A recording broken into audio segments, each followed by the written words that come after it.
भगवान गैया चराते हुए ब्रजमंडल में अनेक प्रकार के राक्षसों का, अगासुर, बकासुर, ताड़कासुर, प्रलंबासुर, वृत्तासुर, धेनुकासुर, सभी राक्षसों का वध करते हैं। एक दिन ब्रज में एक आग लग गई विशाल। भगवान दावानल को भी पान करते हैं, कालिया मर्दन करते हैं, इंद्र का प्रकोप बरसा तो भगवान ने अपनी इकन्नी उंगली के नख पे गिरिराज महाराज को भी धारण कर लिया। एक बार दोनों हाथ बटा के जय घोष करे, बोले गिरिराज धरण की जय, बाके बिहारी लाल की जय।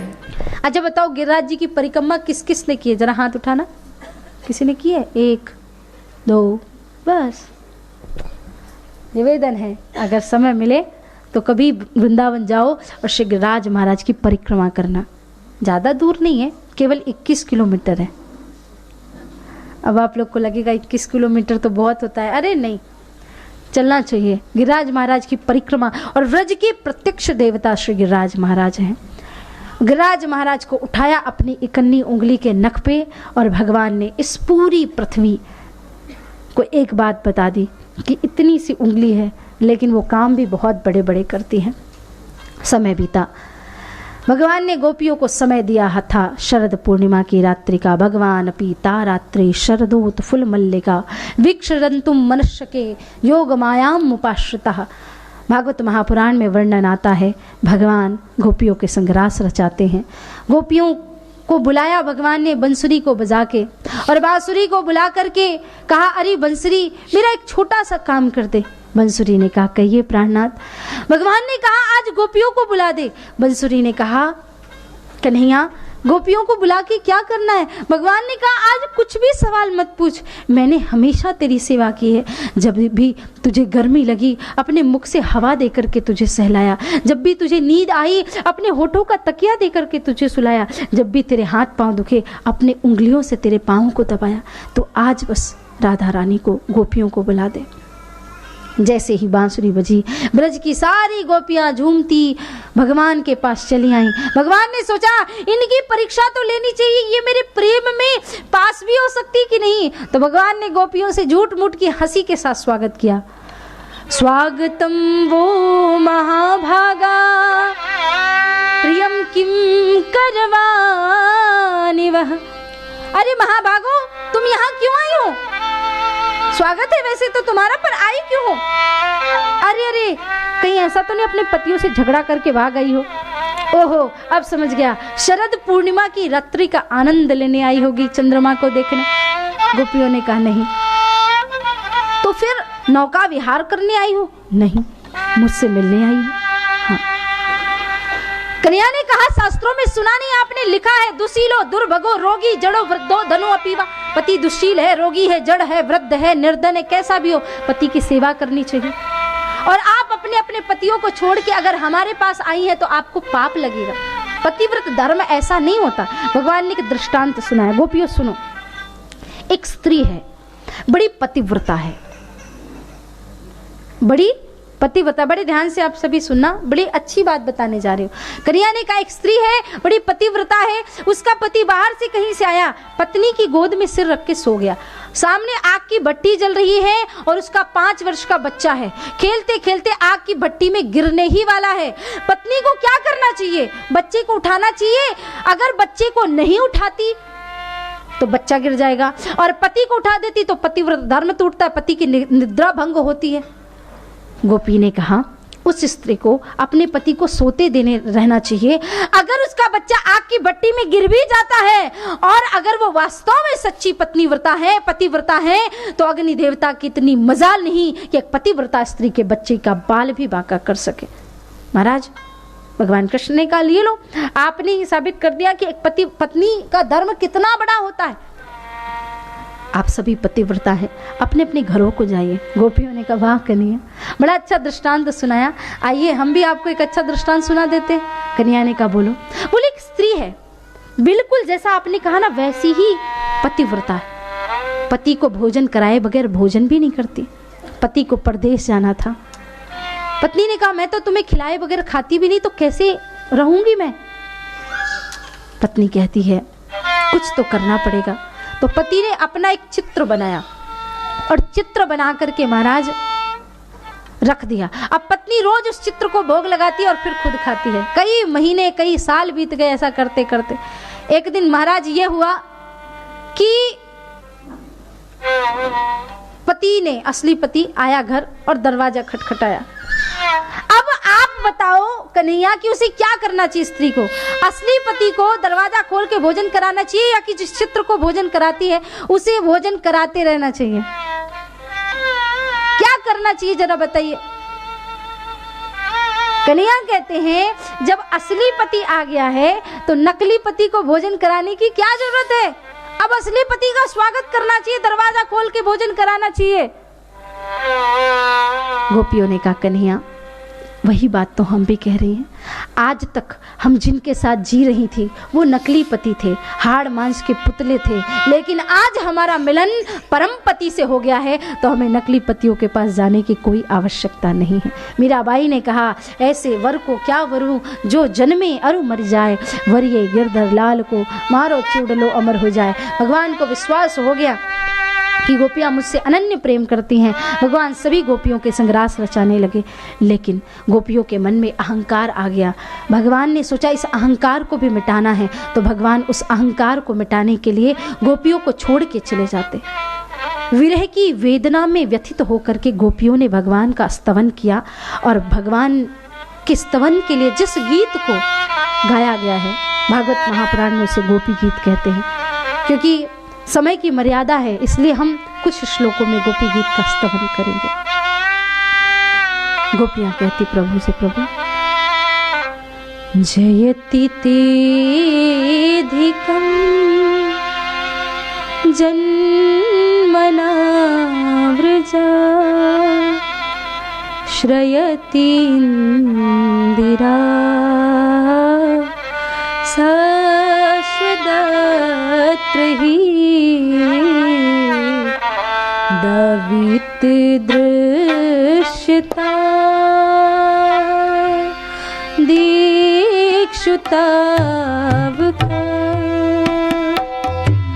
स्त्वयि धृता सवा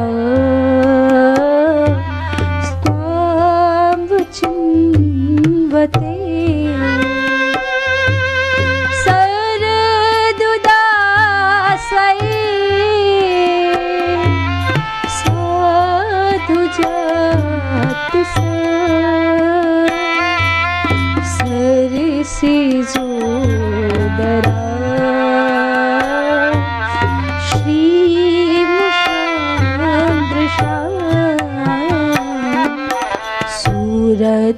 सूरतनाथ ते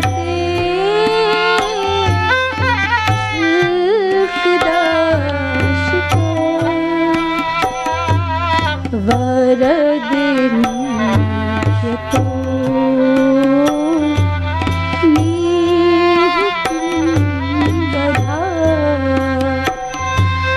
विष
शाश्वत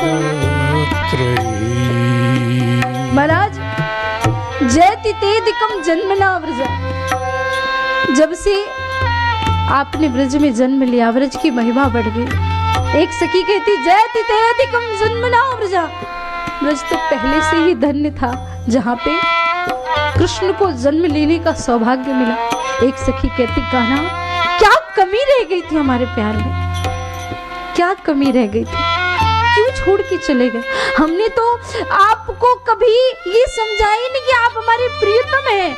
हमने आपको स्वामी समझा और आपकी दासी बन के आपकी सेवा की। एक सखी ने कहा दासी नहीं बज सके बाबा, किंकरी मनो, हम तो आपकी किंकरी बन के रहे, इससे ज्यादा क्या बने। और अगर आपको प्रेम ही नहीं था तो फिर आपने हमारी रक्षा क्यों की? एक बार रक्षा की हो तो बताए। विश्व जलाप व्याध व्याल राक्षसाद वर्ष मारुताद वैद्यतः विला। बार बार आपने हमारी रक्षा, रक्षता मुहुर मुहुर, कभी कालिया के विषैले जल से, तो कभी इंद्र के प्रकोप से, कभी दावानल से। इस दिन के लिए क्या मैं इस विरह के दावानल में मार के आपको हमें जाना था? हे गोविंद, हे कृष्ण, इतनी निष्ठुरता क्यों नहीं आती आप? गोविंद मेरे प्रभु, एक गोपी कहती है ऐसा है ये यशोदा नंदन कृष्ण हो ही नहीं सकता। कहाँ वो कोमल हृदय वाली और कहाँ ये कठोर हृदय वाला। ये यशोदा नंदन कृष्ण नहीं, न खलु गोपिका नंदनो भवान, इनसे नहीं हो सकता। गोपियां पुकारती कान्हा आजा, तू आजा, कहाँ है मेरे श्याम प्यारे, तू आजा, कहाँ है मेरे श्याम प्यारे, तू आजा, कहाँ है मेरे श्याम प्यारे, तू आजा, कहाँ है मेरे श्याम प्यारे। कोई गम कमारा, कोई गम कमारा तुझको पुकारे, तू आजा, कहाँ मेरे श्याम प्यारे, तू आजा, कहाँ है मेरे श्याम प्यारे। ओ हटा दे ये पर्दा विरह का बिहारी, हटा दे ये पर्दा विरह के बिहारी। मैं कब तक सहूं ये दिल बेकरारी, मैं कब तक सहूंगी दिले बेकरारी। तेरी याद में नैना, तेरी याद में नैना रो रो के हारे, तू आजा, कहाँ है मेरे श्याम प्यारे, तू आजा, कहाँ है मेरे श्याम प्यारे, तू आजा, कहाँ है मेरे श्याम प्यारे। गोपियां कहती हैं कान्हा जब तुम वृंदावन से गैया चरा के निकलते थे ना, तो हम अपनी पलकों को पकड़ लेती थी, और अगर धोखे से भी पलक झपक जाए तो विधाता को गालियां देती थी। अटत यद भवानन निकाननम त्रुटि युगार्यते त्वाम में पाशता। ऐसा लगता था कि हे मूढ़ विधाता, तूने पलकें क्यों बनाई जो भगवान से मिलन में बाधा डालती। एक पलक झपकता था तो लगता था युगों बीत गए। आपकी नजरों ने हमारे अंदर भाले का काम किया। कहते भाला जब लगता है ना तब दर्द नहीं होता, जब भाला निकलता है तो दर्द होता। तुम हमारे साथ थे, इतना कष्ट दिया, दर्द नहीं हुआ। अब दूर चले गए तो बड़ा दर्द हो रहा है। प्रभु मत परेशान करो। भागवत महापुराण में लिखा है इति गोप्यः प्रगायन्ति प्रलयन्त शुचित्रधा रुरुदुः सुस्वरा राजन् कृष्ण दर्शन लालसा तासामवीर भुक्षो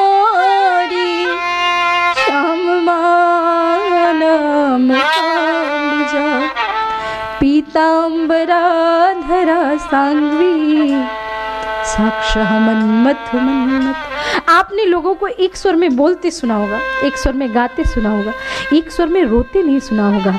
आज गोपियों ने इति गोप्यः प्रगायन्ति प्रलयन्तश्च चित्तदा रुरुद्धुः सुस्वरा राजन, एक स्वर में गोपियों ने रोया है, भगवान के लिए याद किया है। तासाम वीर भुक्षौरी, तभी भगवान प्रकट होते हैं। साक्षात मनमथ मनमथा, मनमथ कामदेव को लज्जित कर देने वाली रूप माधुरी। गोपियों ने कहा प्रभु आज किया है, अब फिर कभी ऐसे छोड़ के मत जाना। भगवान गोपियों के संग रास रचाने लगते हैं। सारी गोपियों के संग, एक एक गोपी के संग कृष्ण नाचते हैं, गाते हैं, झूमते हैं, सारी सृष्टि। आइए हम भी भागवत महापुराण में 12 यानी 12 स्कंद हैं और 12 स्कंदों में 10वां स्कंद भागवत महापुराण के प्राण है। 10वें स्कंद में भी रास पंचाध्यायी इस कथा के पंच प्राण है और रास पंचाध्यायी में भी गोपी गीत भागवत महापुराण के महाप्राण है।